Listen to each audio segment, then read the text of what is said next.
Bonjour, je suis donc Éric Saunier, je suis historien et directeur de l'Institut d'études et de recherche maçonnique. Donc je suis ici d'abord parce que c'est la première fois et je n'ai pas pu venir précédemment, mais surtout pour présenter deux ouvrages récents.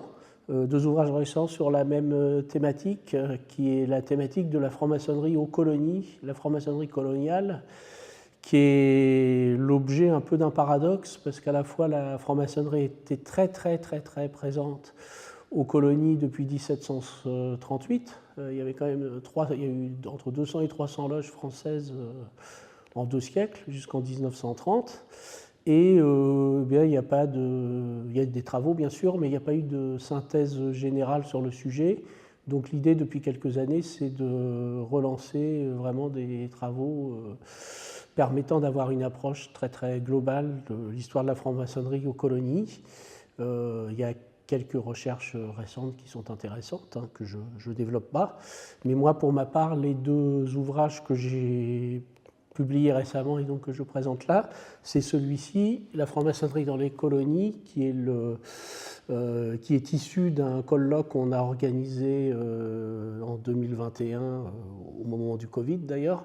Et donc c'est un ouvrage qui est paru en 2022 et qui fait un espèce de panorama, alors pas sur toutes les colonies évidemment, parce que ça serait l'objet d'un travail de très longue haleine, mais qui fait quand même un panorama assez global de l'Atlantique jusqu'à la mer de Chine, comme c'est indiqué, entre le XVIIIe et le XXe siècle. Donc c'est un premier ouvrage de synthèse.